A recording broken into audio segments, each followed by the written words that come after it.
Say hello to a new friend on an old road. Take a two-lane trip of memories into mysteries unknown. Come along for the ride. Jim Hinckley's America. Jim Hinckley's America. Hey, good morning, my friends. Beautiful, beautiful day here in Kingman, Arizona. Still dry as a bone around this neck of the woods, but been a little cold. Warming up pretty good this next week. We've been down in the mid-20s at night and high temperatures around 30, 35, 40 in the daytime. This next week, well, we're going to be pushing it up close to, 60-some degrees. Great travel here in the Southwest in the desert. Speaking of travel, next week I'll be in Burbank, California. 66 situation. We live in a generic world. We have 500 friends on Facebook. Hey, Miss never met, and when we do meet them, we realize we don't even want to have coffee with them. Hey, Casey, we're getting a little bit of feedback. There's other highways. There we go, Casey. We had a little bit of feedback going. Are you with us, Casey? It's the people here, that really give this Route 66 experience such a vibrancy. Is that better? I agree. We've got a feedback going from a previous program, it sounds like. Trying to get Casey Claypool is going to be our guest this morning. She's the director of the Illinois Scenic Byways and owner of docks just off to 66 in Girard, Illinois. And I think you're going to really like this a little bit. I'm not sure what kind of problems we were having, but we'll get this straightened out. As I was mentioning, next week I'll be in Burbank, California, at Autobooks, Aerobooks, 2900 Magnolia Boulevard. Great little bookstore. Been there since the 1950s. They're going to be doing a little bit of a road trip day. And, I'm going to have some Route 66 stuff there. I'll be answering your questions, doing what I do best, telling people where to go. How's that, Jim? That's better, Miss Casey. How are you today? I'm good. How are you? You know me. I'd have to be dead a week for it to get better than this. I know. I hear you. At least it's a little warmer there by you, I hope. Oh, yeah, we had about 2 weeks of what we consider cold weather, down around the 20s at night and 39, 40 during the day. But this week, we're going to be up 65 most days. Well, I think we're about a balmy -11 right now. Oh, I paid dues in the North Country, Minnesota, Michigan, Montana. Yeah. No, thank you. Yeah. It's quite cold. It gets below 80 now. I look for my long underwear. My mom is in Arizona, and I had a picture of her the other day, and head to toe, looked like cold weather gear, and I think it was 60 there. Yeah, it's the biggest problem we've got out here, and we have had for about 10 years or more, but it's really bad, is so dry. We're going to be hunting jerky instead of deer, I guarantee you. It's I don't think we've had real measurable more than just a spit and drizzle since probably the last 3 months. Yeah. I've heard that. Miss Casey, I had the distinct privilege on our fall tour to stop in and have dinner with you at Docks. Yeah. And I got to tell you, you have really, I know you've been doing piñata impersonations with this project, but God, I'll tell you, you've really created something special there. Well, thank you very much. Those words from you, especially coming from you, Jim, are very much appreciated. We couldn't have done what we did without the solid bones that was there, without the history that was there, without this amazing 3-generation family that had the foresight to save and keep everything. I know I've been on your show before and we've talked about docks, but if it's okay, I'll give a real quick kind of please. backstory. I am the executive director of Illinois Route 66, so I oversee the road from Chicago down to the Chain of Rocks Bridge. We're kind of a member organization, so we work with small businesses. And back in mid-2021, my husband and I were out on a weekend, or maybe it was even just a day Route 66 trip. Just going out and talking to members, and we stumbled upon Doc's Soda Fountain in Girard. And walked in and just kind of, thought it was a really neat business. We did look around, though, and we saw that it was in a community that was struggling, like so many Route 66 communities are struggling, but left there and, thought, wow, that place is really cool. And I think it was one of our favorite stops that day. And, a few weeks later, we found out it was going up for sale. And my husband thought I was nuts. I said, this is an awesome opportunity for us. We both have restaurant and bar backgrounds, so it wasn't as scary as it might be for someone that doesn't have those backgrounds. But we had several discussions. We got married in August of 21, and on our honeymoon, we decided to buy Doc's. And yeah, nothing like getting married and then buying a business and doing it all at one time. Nothing like starting a marriage off with a good old-fashioned stress test. Yeah, and hey, I'll tell you, there's been stressors along the way, obviously, but the one thing we did say, it would never come between us. So luckily, it has not. It has, it's tested us, I think, at times, but I think that makes a marriage stronger. But I'll be honest with you, when we bought the place and we got in there. One of the biggest things for me, one of the most attractive things for me, and I think, I don't know if this makes me nuts, it probably does, but was the fact that it was in a community that needs revitalization. There's 90 communities here in Illinois that Route 66 traverses, and 82 of them are rural, under 2,500 population. And many of those were once thriving communities, and that's just not the case anymore. So when I saw Doc's, I heard about the history. There was so much potential that we took a risk. We took a big risk. And here we are. So we've been open. Well, we purchased the business in December of 21. So we have owned it for over 2 years now. We opened in June of 22. So we'll be hitting our 2-year mark in June. It's a lot of the small towns, not just along Route 66, but rural communities in general. They've been on the skids probably since at least World War II. They've struggled, and the Route 66 communities, though, they have something unique, and that is Route 66 as a catalyst for revitalization and development. And they need people with ambition and vision, such as yourself, your husband, and your family. That sometimes when we see the same thing every day, we don't see it anymore. Right. And so they need somebody with vision and passion and ambition that sees something special to kind of remove the scales from their eyes so they can see what's exciting in their town. Yeah, I would agree with you. And, one of the things that we've done down there, I think is just what you said. I think it's just opened people's eyes to the potential. One thing I have, and man, I am so lucky, is I have more volunteers and more friends. I'm going to call them all friends because we've made friends with all of them that want to help with these efforts. So many of them are like, hey, Casey, we don't want to lead anything, but if you tell us what to do, we are there.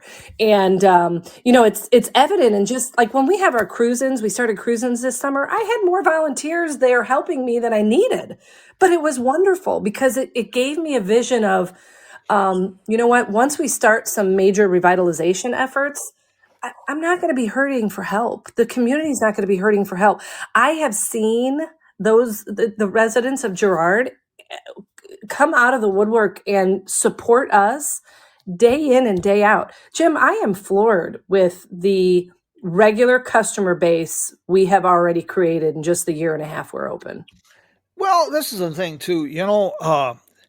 People are really tired of the generic world, if you will. And there is a return to the mom and pops. People want something personal. People, the old fashioned like Cheers, where everybody knows your name. Mm-hmm. That's what people want. And something unique. You can go, if I blindfold a person and put them in Burger King in Springfield, Illinois or Kingman, Arizona, they can't tell the difference. Absolutely. You walk in Docks and you know that you're in for something really different. Yeah. And we would have never opened Docks had it not been for that history. Because who needs another just restaurant? So many restaurants open and they close 6 months, a year later because they don't have that destination. They don't have that.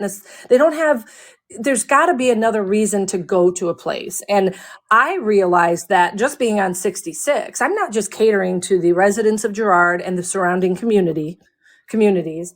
I'm, 8 months out of the year, I'm catering to the Route 66 traveler, and the Route 66 traveler wants something different. And, man, this past summer, Jim, I think we counted some 25 some different countries come into Docks. And think about that. Think about 25 different countries represented in Girard, Illinois. Yeah. Route 66, I'm very seldom at a loss for words, but it's hard to find adequate words to describe what Route 66 has evolved into. It's just what you said. Here's Girard, Illinois, a faded little farm town that was always a small town in rural Illinois, and all of a sudden it's a stop. It's a destination. You have people like, of course, Marian Pavel from Slovakia. Yeah, promoting and helping promote businesses in Girard, Illinois. Yeah, it's we're in his passport. And I'm hoping to be in it again this year. Him and I haven't quite touched base on that yet, but that was, what he does for us and all the businesses along 66 is just tremendous. And, I can't get over the amount of support that the international traveler brings to this road. I think I work closely with Springfield, and I think they had 75 different countries represented that came in through their visitor center this past summer. 75 different countries, and I said 25 countries down at Docks. I'm sure I missed a few, but yeah, it's just tremendous. Well, Scott Dahl up there in Springfield, he's got, like you, he's got an infectious enthusiasm and a passion, and he's starting to sell everything on the hog, including the squeal up there. It's he's getting really, really going. But Docks, I had to apologize a little because we were trying to have a conversation. I was trying to enjoy the delicious food, and I kept getting distracted by all of the fascinating displays you have in that place. Yeah. Everything's original to Deck's Drugstore that opened up in 1884. The pharmacy was put in probably early 1900s. Had the first licensed pharmacist in 1917. And the Deck family that ran that business until 2001, they kept bottles. They kept old medicines. I've got an area in there that is all the medicines are full. They have liquids in them. They have pills in them. I have an apothecary cabinet that was left just as it was left when they were done using it. We actually this past November went to New Orleans, and there's a pharmacy museum in New Orleans, and my husband and I walked in, and we were like, oh my gosh, it's like walking into Docks. We had the same cash register, the same bottles, the same pill making, all the mortars. I mean, I was blown away. And at that point, I kind of took a step back and I was like, man, we have something here in the Midwest that you can't find unless you go down to New Orleans. I've been doing research, trying to find old soda fountains, trying to find pharmacy museums, and there's one in Germany too. So we got one in Girard, Illinois, and one in New Orleans. The one in Germany, up at the old castle in Heidelberg. Mm-hmm. I went through that, and yeah, that is really something. We're talking 1,000 years of medical evolution. Yeah. That's pretty bizarre. Your pharmacy, though, I tell you, the first thing I thought of with your displays and the things you've uncovered is thank God for hoarders and Hey, you know people. what? The Deck family, yeah, I think they would have been called hoarders. But yeah, thank God. A couple of weeks ago, I was just telling some customers I found a sack, a brown paper sack upstairs of checks, canceled checks from the late 1890s. Um, I mean, I'm talking thousands of checks, and they're gorgeous. They're beautiful, just because the handwriting was so beautiful.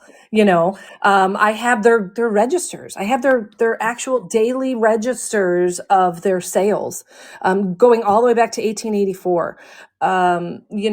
Just hoping upon hopes that I find some S&H green stamps up there, which maybe you and I could talk about that in a little bit too.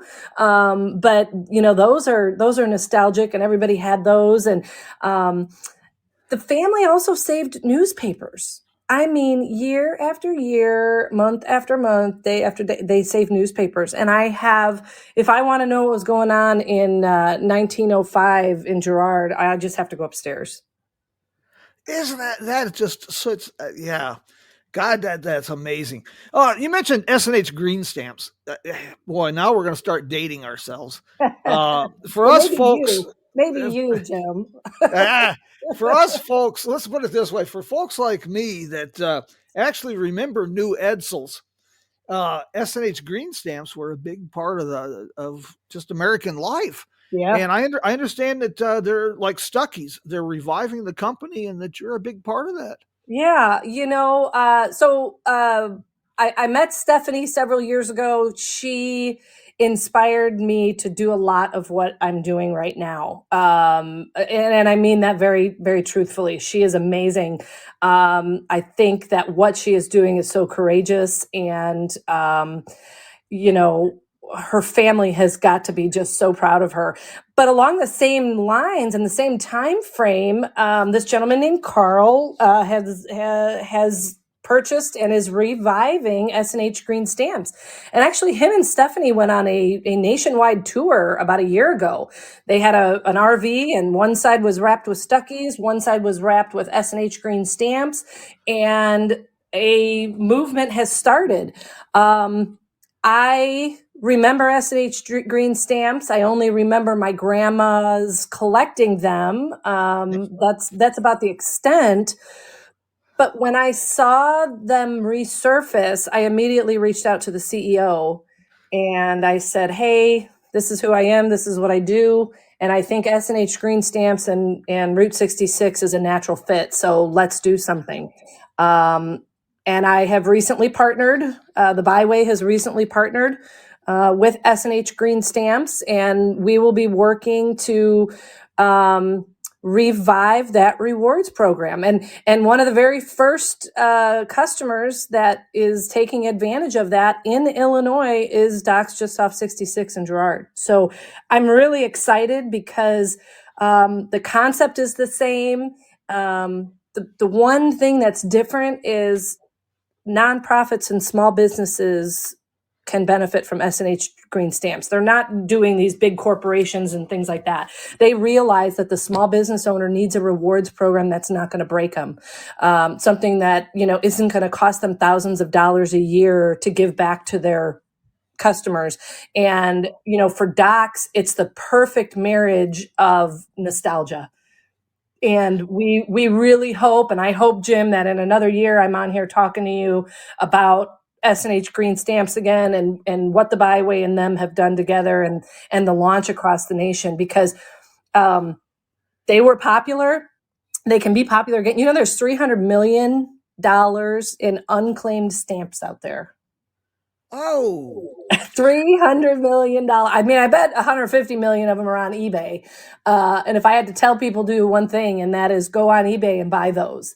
And don't quote me on this, but I think the company's got some plans to do something with those uncashed S&H green stamps.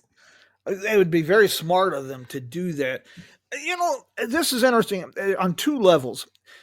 People like yourself and your husband, your family, you're rewriting new chapters in Route 66 history, in Girard history, in Dex history, and now nationally with like S&H green stamps. I think as we get closer to the centennial, and it won't be limited just to Route 66, but I think you're going to see a lot of this nostalgia-driven revival. Yes. Yeah. You know what, Jim? It has to happen because the nostalgia that these businesses bring, the nostalgia that of something like S&H Green Stamps brings or Docs, it's that sense of community. It's that sense Yes. of I'm helping my neighbors. I'm helping the people that are helping grow my community. And I think that within the last couple years, most people realize McDonald's doesn't need our extra help. Walmart doesn't need our extra help. But when you're sitting there on a Friday night and you're thinking about driving up to Springfield to go to Longhorn Steakhouse, we're slowly getting our communities to realize, we've got everything we need right here. And why do I have to go to Springfield? I can drive to Girard and I can go on the square and I can enjoy, just good, basic, down to home food, a interesting atmosphere, and we're supporting local families. Yeah. I still have not given up. In fact, you have rekindled my quest to create a rolling information center, Route 66 information center, for not just Route 66, but take it as a road show and make it into a studio as well as a promotional vehicle. Literally, Yeah, I would. you've revived my interest in that. You know what, Jim? I don't know where you find your time. I'd say that with because people say that to me all the time. They're like, I don't know how you find any time to do anything. Well, anybody that's out there that knows me knows that that's true. I'm nonstop, but you have got me beat. I don't know about that. Oh, I know about that. You do. You have got me beat. But, as I've told you before, you've been a great mentor to me. And, we've been friends now a couple years. And, we do work on some side projects together, or at least we're trying to. And, we're lucky to have this relationship. And I think everybody along 66 and beyond would be lucky. And they would benefit from that Jim, that rolling information. I mean, my God, that would be tremendous. Well, I've got this 51 Chevy panel truck sitting in my driveway. The project's been on hold for a little bit, but that was the goal when I bought this. And the more I work on it, the more I realize I'm not 20 anymore. But no, this is the whole thing, not just on Route 66, but all the way across the board, is building a network of cooperative partnerships. Right. That's key. But Route 66, and Michael Wallace put it very nice when he said it was a linear community. Yeah. But Route 66 is more. It's also America's longest theme park, living history museum. And it's a huge family. We've got everybody from cross-dressing uncles to you name it that show up for Thanksgiving dinner. Right. And we find ways to work together, to get along together, and to build these partnerships. Yeah, it's amazing. It's amazing. Partnerships, even just as a small business owner, and let's put the byway aside, as a small business owner along Route 66, one of the things I've really focused on doing is promoting those businesses around me. I'm very active on social media, and I don't, yet while I post a lot of what we do every day, I also post my friends up and down the road. I post the other businesses I meet, people when they come to Doc docks and they say they're on a road trip. I've become good friends with the people down in Staunton at Country Classic Cars, Wayne and Tanya at Pink Elephant. I force people to go there. Please go, take the time, make the stop, because you will not be disappointed. And along with verbally telling people to do that, posting those things on social media, you're now drumming up your own business, because people are going to say, hey, I got to go see that place. But on the way, I think I'm going to stop at Doc's and then we'll go down to the Pink Elephant and, spend 4 hours going through all the antiques that they have there. And I've started, and our first meeting is in about 2 weeks. I started a business after hours, and really my focus is businesses within 20 miles of Girard. And I know after hours aren't new. People have done them forever, but small business after hours, I think, are new. And I think the concept of small business owners supporting small business owners, I think that's new too, because everybody for the longest time, it was all about what can I do for myself? I got to make sure I succeed. Well, if we can change that mindset into what can I do with my friends along the road, with the other businesses along the road and in the adjoining communities, what can we do together to drum up business? Brett Barnes at Whirlawhip in Girard, he's been there. He just passed his 66th year on Route 66. And many people said, oh my gosh, Casey, you guys are going to come in and you're going to have to work against each other. Well, absolutely not, because his food's different than my food. His ice cream's different than my ice cream. And he just reached out to me a couple of weeks ago and said, hey, let's get our heads together. What can we do together to benefit both of our businesses and Girard? And I'm really pushing for that revival, not just in Girard, but in a probably multi-county area here in central Illinois. When you put together that, like you said, 20-mile radius type thing, you're forging links and creating a chain. Yep. If somebody else did that in, say, Staunton, and they put together a 20-mile radius link, and we put that together all the way across the country, imagine the strength and power we would have for marketing, for promotion, for supporting businesses. And exactly what you said, if you do well in Girard, I'm going to do well in Kingman, because we got a road that connects us.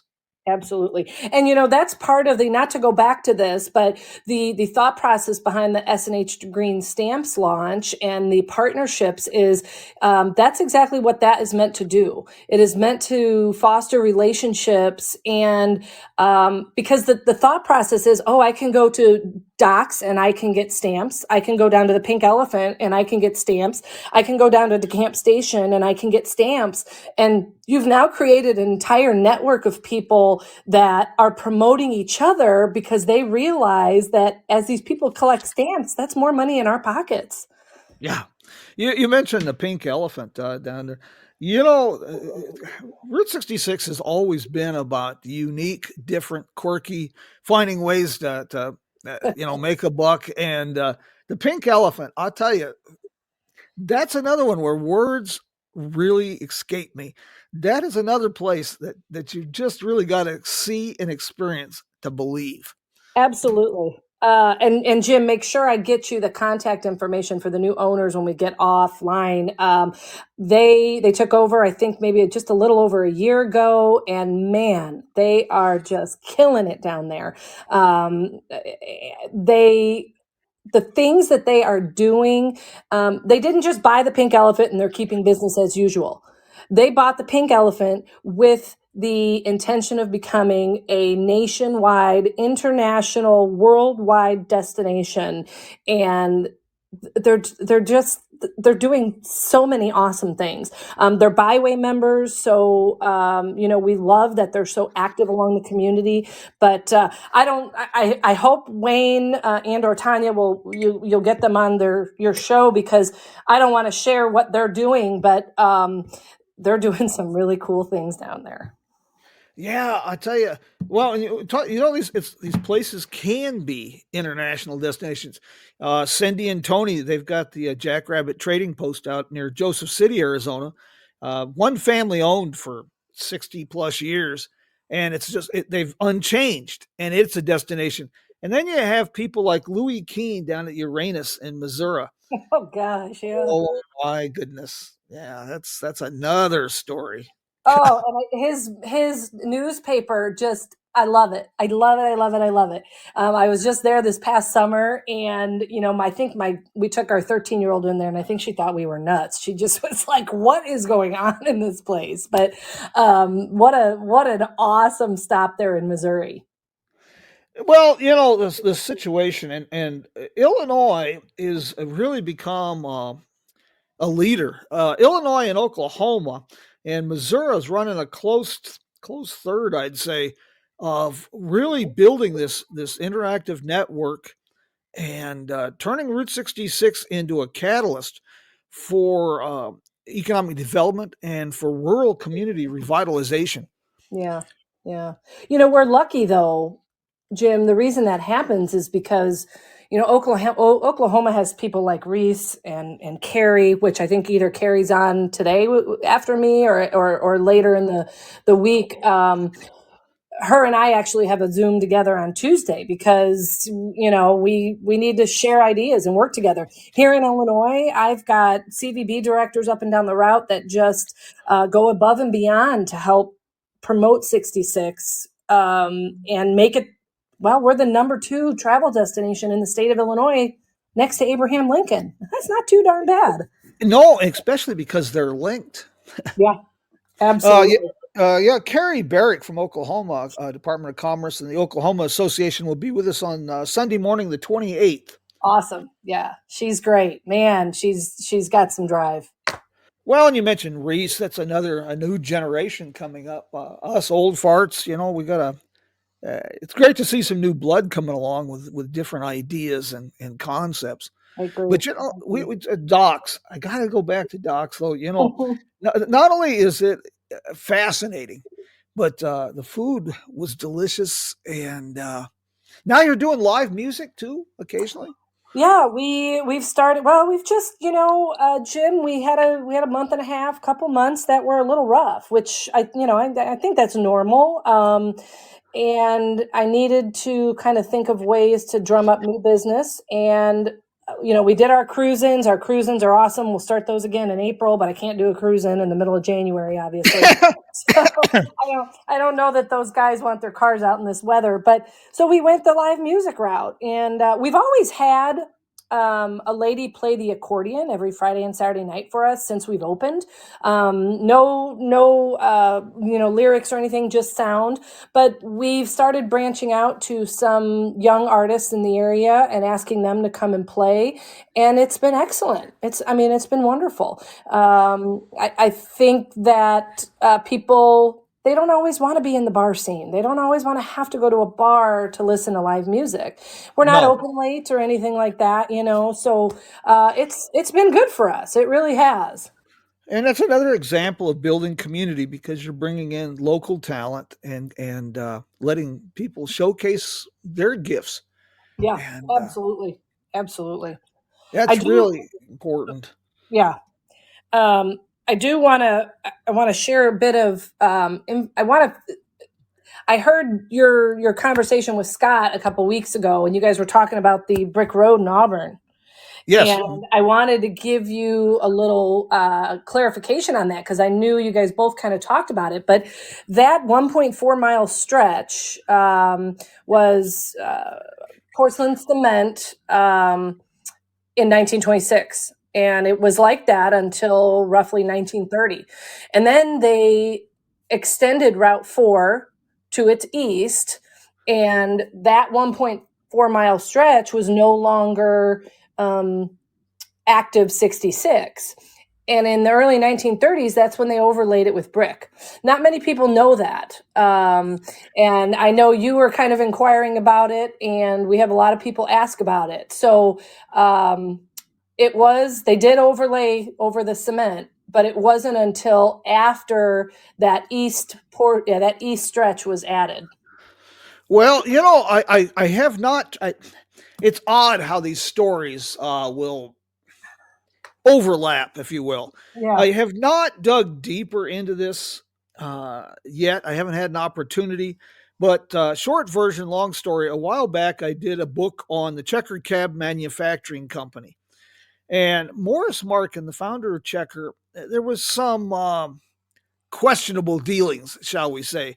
And he got involved with a situation where he was under indictment. They said they couldn't find him, even though he was running a business in Chicago. The governor pardoned him, and then the governor later got in trouble for basically handing out pardons and overlooking indiscretions. And in my studies on Morris Markin, I found a note that some family members of the governor had a brick factory and had been paid by the state to, it was questioned, editorials, why they were putting bricks over perfectly good concrete paving. Yeah. And I can't help but think that might have something to do with the stretch there at Auburn. Yeah, that very well could be. I hadn't heard that, but yeah, that very well could be the story there. But what a popular stretch of road, and we are so honored to have that bit there just north of me in Auburn, just north of Docks. Hey, I got a question that just popped up here, and it's a good one. I don't have an answer.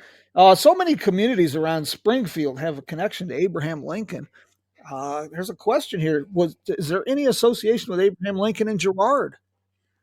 From our research, no. And Looking for Lincoln is a nonprofit organization that knows everything about Lincoln inside and out.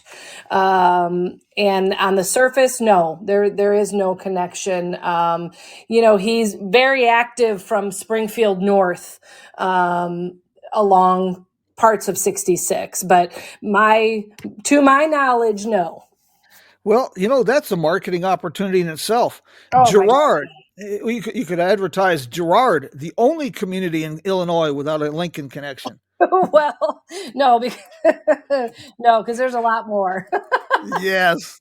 But we did, up at the experience there on the fairgrounds, we did do some overlapping. We did share a lot of those locations that overlap with Route 66. So if people are curious, when they go up to the experience, as they walk through those sheds, they'll be able to see where Lincoln and Route 66 overlapped. Yeah, I was very privileged. This last trip, I got to see the experience for the first time. And they were filming some promotional materials there, and they had a Lincoln reenactor. It was perfect timing. It was a beautiful sunset, the experience, and I had pictures of Abraham Lincoln enjoying the neon exhibits. Yeah, we're lucky. He's always roaming around Springfield, and that experience we still have a little more to do. I just recently received some additional grant funds to do just a little more work up there. And I'll be doing quite a bit that will tie the other Route 66 communities into the experience. And we've been really lucky with the support we've gotten for that project. And I think once the advertising comes full circle, it's really going to start to benefit the small businesses along the road. Yes. Well, Illinois, you're doing a marvelous job, and of course, with your spearheading this, the Scenic Byways, linking these communities together and making Route 66 a destination in the state. I knew it was one of the top destinations. I did not realize that Route 66 was that far up the list far as a destination in Illinois. Yeah, that's pretty astounding. Do you have any? What's your next plans for Docks? May I ask? Well, I have all kinds of plans for Docks, but I think that my husband would like me to keep those. I gotcha. To myself. No, Yeah. We really would. My next big focus, Jim, is revitalization in Girard, because that's what's going to allow me to do more for Docks. Yes. I need to. I've been working on some revitalization efforts, working here shortly to get a committee together to start figuring out what are the next steps in revitalizing this downtown. We did receive a large Route 66 monument just a few months ago, and it sits on the square, and that's been a huge draw for not just travelers but locals. But that next step, we're at that point where we need to revitalize Girard in order for Docks to continue and succeed.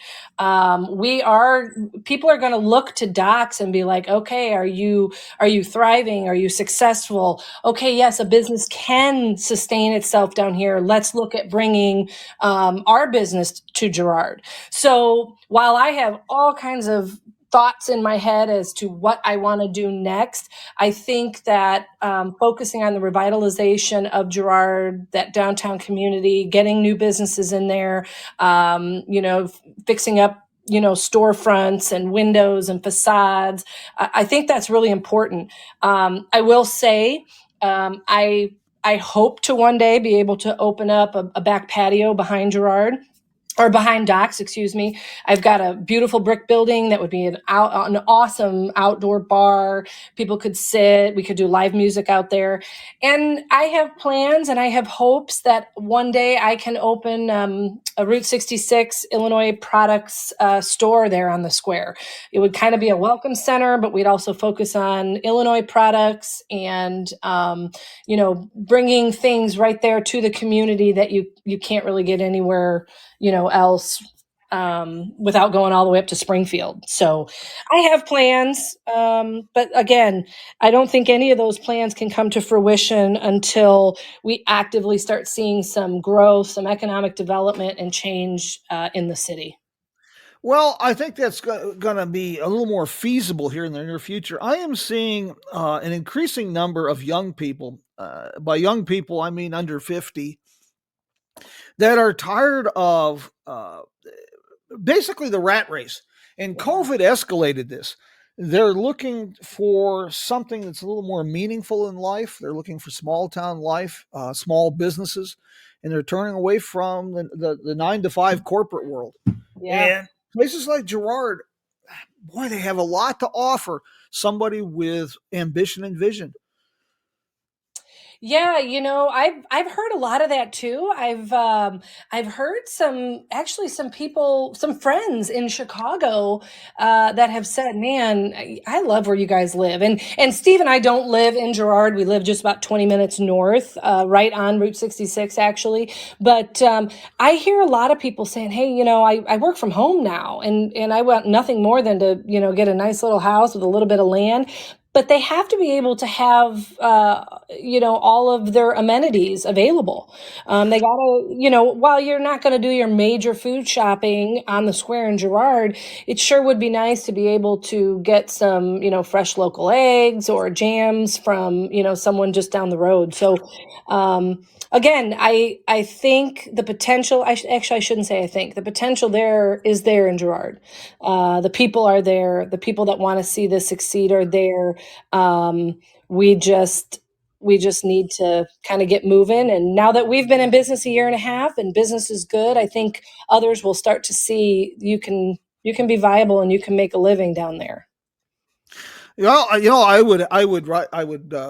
would reach out, and this morning I would encourage people that are in crowded Los Angeles that want something simpler to consider Illinois. But I think before I do that, I should wait till the temperature at least climbs to 0. Yeah. It's hard to talk people to move from sunny California to, but I find this in so many of these towns, and like, you mentioned local produce, things of that nature.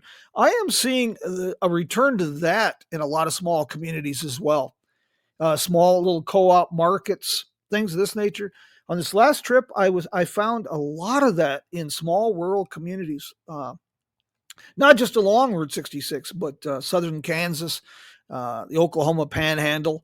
One example, of course, I guess is the Wild Hair Cafe. I understand that's going up for sale, but he was selling a lot of local produce and jams, jellies there for a while. Yes. Do you know that they're Girard residents? Oh no, I didn't. Peter and his wife are. Yes, I had no idea.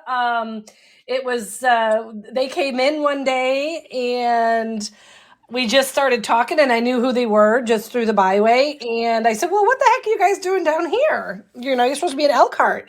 And they're like, "No, no, we live down here in Girard." I was like, "What?"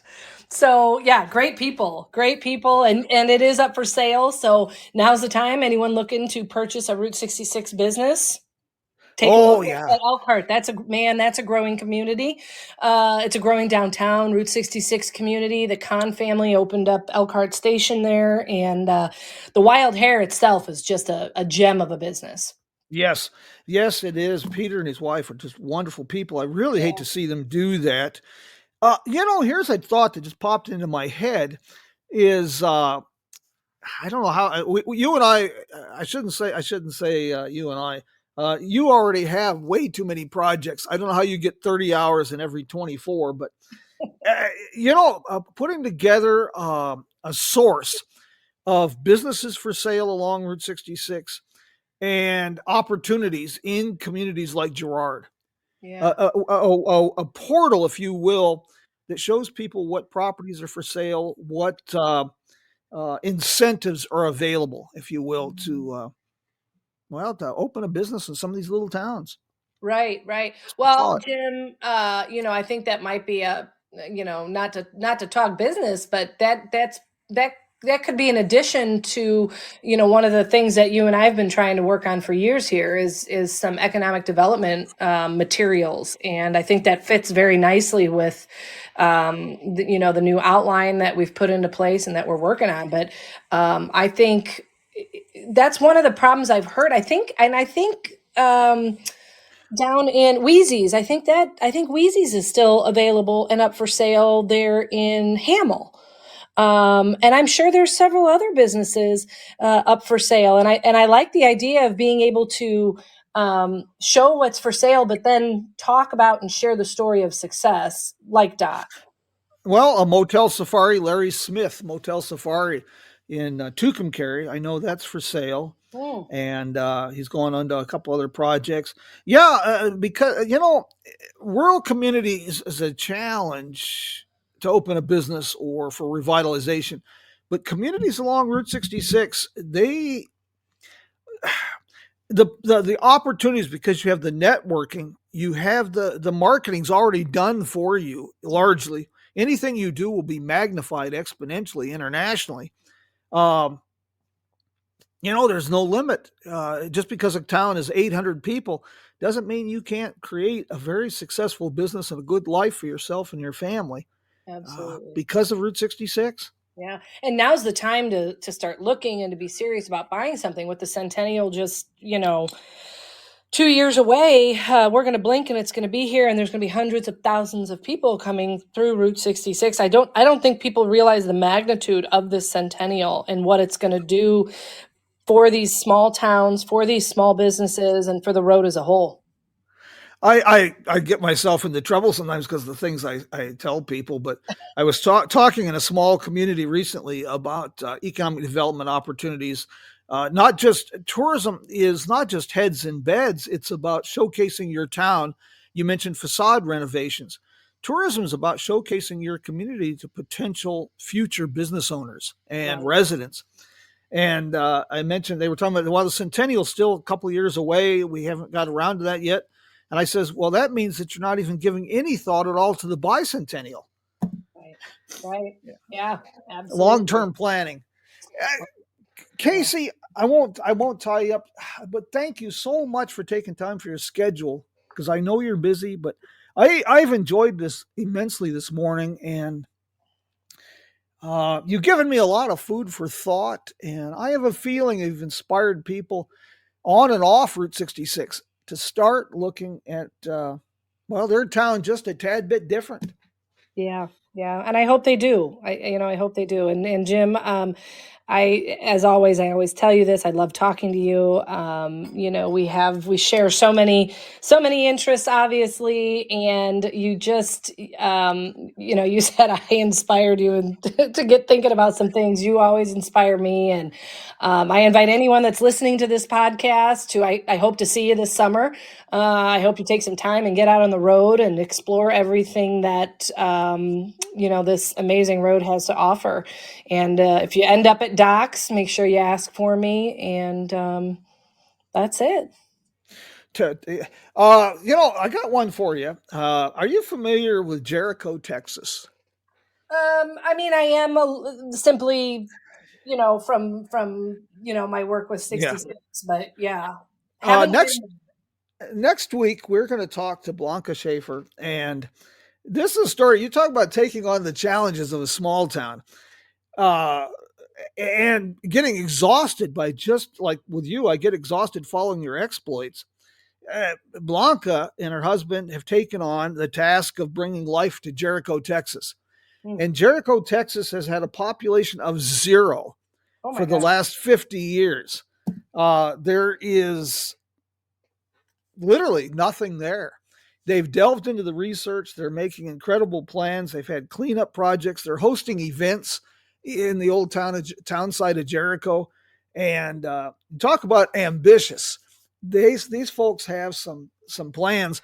And what's amazing is they're bringing this stuff to fruition in a literal ghost town. It's going to be kind of interesting, to say the very least, because this, like I say, population is 0. The primary property assets are a motel and auto court that's been closed for something like 70 years that has no roof, an old farmhouse, and a 1950 Packard been sitting under a tree probably since Eisenhower was president. So I think I need to connect with this young lady. I actually just pulled her up on LinkedIn, and she'll be on next weekend, Jim. Yeah. Yep. Okay.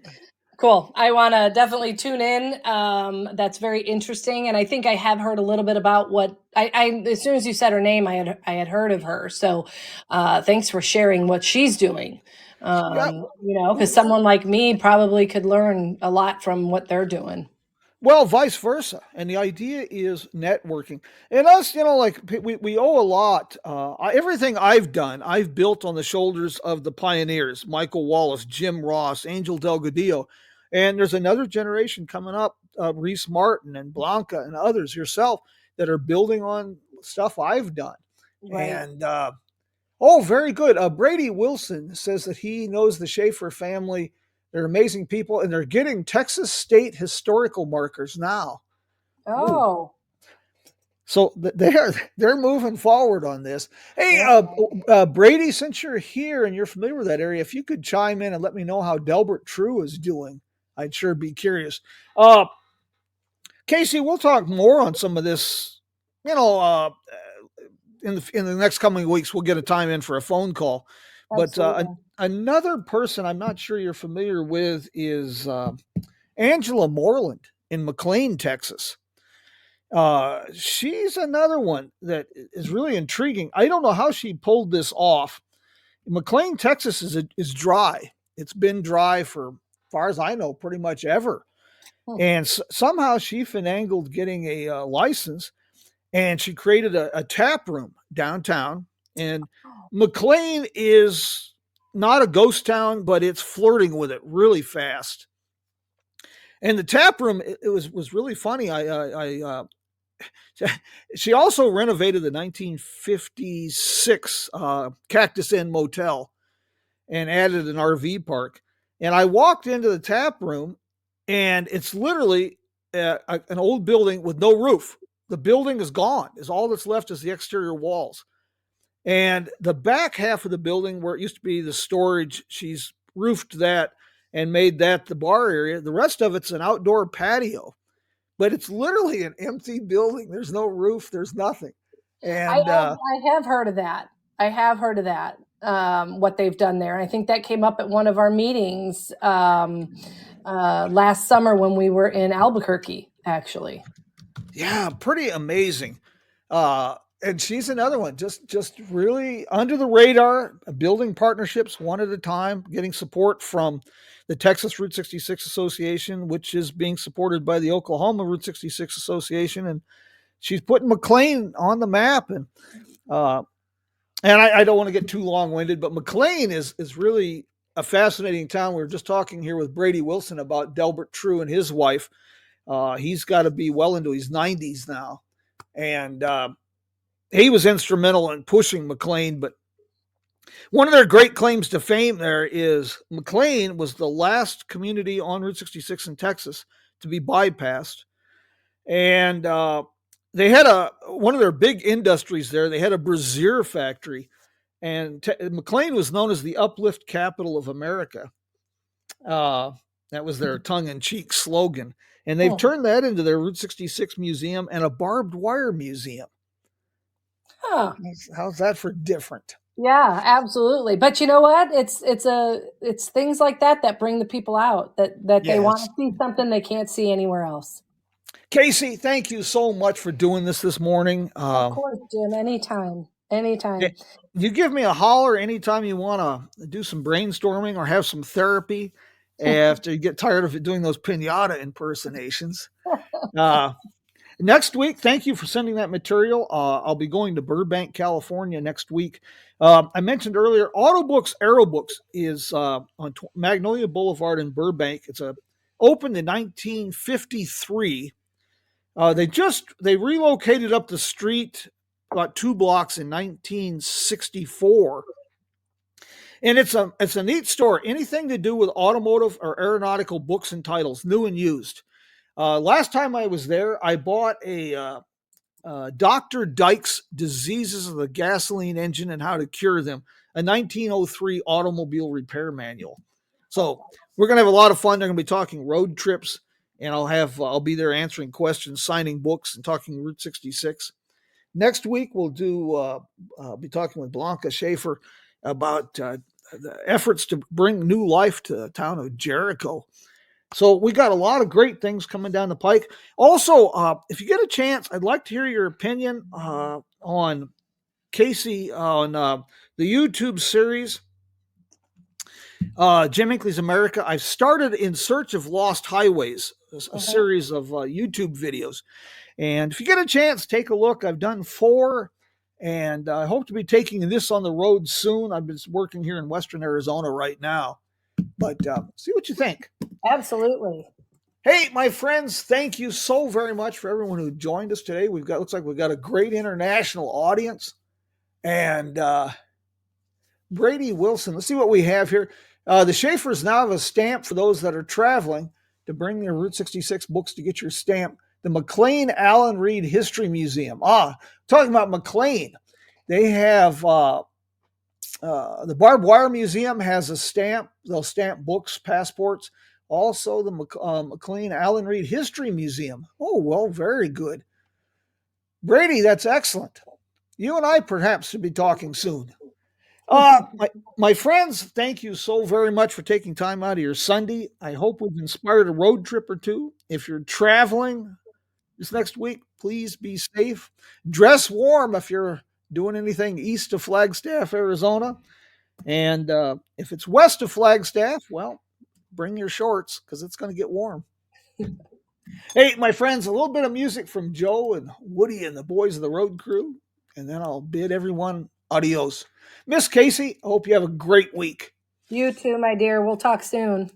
Bye-bye. Bye.